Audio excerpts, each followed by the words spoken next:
நாங்கள் அமைச்சரவையில் சேர்ந்த உடனே இன்னொரு கூட்டணியில் சேர்ந்துட்டோன்னு அதுக்கு பொருள் இல்லை. அமைச்சரவையில் வந்துட்டீங்கன்னாவே நீங்கள் ஒரு பார்ட்டில் அமைச்சரவையில் இடம்பெற்றாலும் கூட நாங்கள் தாவேகா கூட்டணியில் இணைந்து விட்டோம் என்று சொல்வதற்கு அதிகாரபூர்வமான எந்த நிகழ்வும் நடைபெறவில்லை. ஆகவே அதன் பொருள் என்ன? இன்னும் தாவேகா தலைமையில் வார்த்தை விளையாட்டு விளையாடுறதுக்கு விஜய் டிவியோ அல்லது சன் டிவியோ போட்டி விளையாட்டு கிடையாது. அரசியல் நிலை என்பது நீங்க திமுக தலைவர் அறிவிச்சாருன்னு சொல்லியிருந்தீங்க. அது நீங்க கூட்டணியில் இடம்பெற்ற அமைச்சரவையில் பங்கேற்றதுக்கு அப்புறம் எப்படி அது கூட்டணி தொடரும்? அது ஆட்டோமேட்டிக்கா வெளியே வந்ததுக்கான அர்த்தமா தானே ஆகும். அது எப்படி அறிவிச்சாருன்னு சொல்றீங்க? அது முரணா ஏற்படுங்க.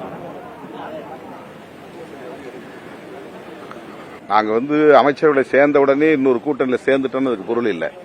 அது நான் ஏற்கனவே முதல்ல சொல்லிட்டேன். ஆட்சி அமைப்பதற்கு 2 இடங்கள் பற்றாக்குறையாக இருக்கிறது. விசிக ஆதரவு வேண்டும் என்ற கடிதம் வெளிப்படையாக முதலமைச்சர் திரு விஜய் அவரிடமிருந்து அப்போது வந்தது. இந்த கூட்டணியில் இடம்பெற்ற காங்கிரஸ் ஆட்சி அமைக்க ஆதரவு அளித்தது.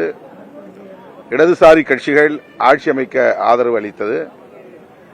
அப்படித்தான் விடுதலை சிறுத்தைகள் கட்சியும் வெளியிலிருந்து ஆதரிக்கிறோம் என்று ஆதரவு அளித்தோம். அவ்வளவுதான். 10 நாட்கள் கழித்துதான் அமைச்சரவையில் இடம்பெறுவது என்ற முடிவை நாங்கள் எடுத்தோம். அதன் பிறகு என்னை ஊடகவியலாளர்கள் சந்தித்த பொழுது திமுக கூட்டணியில் இருக்கிறீர்களா என்று கேட்டார்கள். அப்போதும் நான் ஆம், இன்னும் நாங்கள் அந்த கூட்டணியில் இருப்பதாகவே உணர்கிறோம். அமைச்சரவையில் இடம்பெற்றாலும் கூட நாங்கள் தாவேகா கூட்டணியில் இணைந்து விட்டோம் என்று சொல்வதற்கு அதிகாரபூர்வமான எந்த நிகழ்வும் நடைபெறவில்லை என்ற கருத்தை சொல்லியிருந்தேன். இப்போது ஜூலை 1ஆம் தேதி கூட்டணி தொடர்பாகத்தான் முதலமைச்சர் ஆதரவு நல்கிய கட்சிகளோடு பேச்சுவார்த்தை நடத்தினார், பேசினார், கலந்தாய்வில் பங்கேற்றார். ஆனால் அந்த கூட்டத்தில் இறுதி முடிவு எதுவும் எடுக்கப்படவில்லை. ஆகவே அதன் பொருள் என்ன? இன்னும் தாவேகா தலைமையில் ஒரு கூட்டணி அமையவில்லை என்றுதான் பொருள். விடுதலை சிறுத்தைகள் கட்சி அமைச்சரவையில் இடம்பெற்ற உடனே திமுகவுக்கு நாங்கள் துரோகம் இழைத்து விட்டோம் என்று ஊடக தளங்களில் பலரும் விமர்சனங்களை வைக்கிறார்கள். இந்த விமர்சனங்களுக்கு விடை சொல்லக்கூடிய வகையில் தான் நான் பதில் சொன்னேன். அப்படி நாங்கள் பதவி என்றவுடன் திடுமென ஒரு கூட்டணியை உதறிவிட்டு ஓடிவிடவில்லை. எடுக்கிற முடிவுகள் ஒவ்வொன்றையும் அப்போது கூட்டணி தலைமை என்கிற முறையில் அண்ணன் ஸ்டாலின் அவர்களிடத்திலே கருத்துக்களை பகிர்ந்து கொண்டோம். அவரை சந்தித்தும் பேசியிருக்கிறோம். அதைத்தான் நான் சொன்னேன். அந்த உறவு தொடர்கிறது, அந்த நட்பு தொடர்கிறது. அவருடைய கவனத்திற்கு சென்று கருத்துக்களை பகிர்ந்து கொண்டு அதன் பிறகுதான் ஆதரவு நல்கினோம் என்கிற வகையில் ஆமாம், இன்னும் திமுக கூட்டணியில் தான் தொடர்கிறோம் என்று பதில் சொன்னோம். அது அப்படியே இருக்கிற நிலையில் விடுதலை சிறுத்தைகள் கட்சியில் இருந்து அதிருப்தி அடைந்த ஒரு முன்னணி பொறுப்பாளரை திமுகவில் இணைத்தது எங்களுக்கு அதிர்ச்சி அளித்தது. அந்த அதிர்ச்சியை நான் வெளிப்படுத்தினேன். அவ்வளவுதான். காங்கிரஸ் கட்சியை பொறுத்த மட்டும் அந்த கூட்டணி என்பது, அந்த கூட்டம் என்பது தோழமை கட்சிகளுடைய கூட்டம். மீண்டும் ஒரு தடவை விளக்கம் சொல்றேன். ஒன்னு ஆதரவு நிலை. யாரெல்லாம் இந்த அரசு அமைய வேண்டும் என்று ஆதரவு தந்தார்களோ அந்த ஆதரவு நிலை. அது யாரெல்லாம் கொடுத்தா? அது காங்கிரஸ் கட்சி கொடுத்துச்சு. அதுக்கடுத்து இடதுசாரிகள் கொடுத்தாங்க.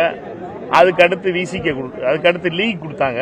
அதுக்கடுத்து விசிகே கொடுத்தாங்க. இதெல்லாம் ஆதரவு நிலை. அதற்கு அடுத்த நிலை தோழமை நிலை. மந்திரி சபையில் உள்ள வந்தது. மந்திரி சபையில் யாரெல்லாம் உள்ள வந்தது? காங்கிரஸ் கட்சி மந்திரி சபையில் உள்ள வந்துச்சு. அதோட சேர்த்து லீக்ல இருந்து உள்ள வந்தாங்க, விசிகேல இருந்து கூட வந்தாங்க. இதெல்லாம் தோழமை நிலை. அடுத்த நிலை என்பது கூட்டணி அமைப்பதற்கான நிலை, பெயர் சூட்டுவதற்கான நிலை. இதுல இடதுசாரிகளை பொறுத்த மட்டும் ஆதரவு நிலையிலே நிற்கிறார்கள். அவர்களை பொறுத்த மட்டும் அவருடைய கொள்கையை நாங்கள் மதிக்கிறோம். தாவேகாவுடைய தலைமையில ஒரு நல்ல கூட்டணி அரசு அமைந்திருக்கிறது. முதலமைச்சருடைய தலைமையிலே ஒரு முதல் முறையாக ஒரு கூட்டணி ஆட்சி பல ஆண்டுகளுக்கு பின்னாலே நடந்திருக்கிறது. ஒரு ஆட்சியில் பங்கு கொடுத்து அவர் இந்த தோழமை நிலையை உருவாக்கி இருக்கிறார். பரஸ்பர நம்பிக்கையோடும் சகோதரத்துவத்தோடும் இந்த அரசு சிறப்பாக செயல்பட்டு வருகிறது. எல்லா 3 கட்சிகளிலிருந்தும் அமைச்சர்கள் இருக்கிறோம். எல்லா கட்சிகளிலும் அமைச்சர்கள் இருக்காங்க. அவர் எல்லாம் சிறப்பாக செயல்பட்டு வர்றாங்க. தாவேகாவுடைய தலைமையில் மொத்தம் 4 கட்சி அமைச்சரவையாக இந்த அமைச்சரவை அமைகிறது. எங்களை பொறுத்த மட்டும் இதுக்கு அடுத்த நிலையை எடுத்துச் செல்வது என்பது அடுத்த கூட்டத்தில் எடுப்பதற்கான முயற்சி மேற்கொள்ளப்படும். அப்படின்னா அந்த அன்னைக்கு முடிவு எடுத்தோம். எங்களுடைய நிலை என்பது நாங்கள் பல கூட்டணி அமையும் பொழுது அமைய வைப்பதையும் அமைத்தும் அதே நேரத்தில் அதில் பங்கு பெற்றும் அதை தலைமை தாங்கியும் பழக்கப்பட்டவர். அதனால இந்த குழப்பங்கள் வேண்டியதில்லை. அமைச்சரவையில் வந்துட்டீங்கன்னாவே நீங்கள் ஒரு பார்ட்டில் ஒரு அமைச்சரவையில் ஒரு ஆட்சிக்கு ஆதரவு தந்துட்டீங்கன்னாவே நீங்கள் ஒரு பார்ட்டு. அதனால குழப்பங்கள் தேவையில்லை. வார்த்தை விளையாட்டு விளையாடுறதுக்கு இது விஜய் டிவியோ அல்லது சன் டிவியோ போட்டி விளையாட்டு கிடையாது.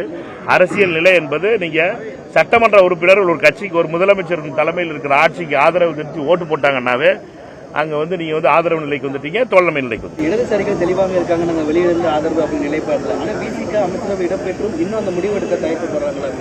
அவரே திருமாவளவன் அமைச்சரவையில் இடம்பெற்றதாலே நாங்கள் கூட்டணியில இருக்கோம் அப்படின்றதுக்கு ஏற்றுக்க முடியாதுன்னு அவரே சொல்றாரு.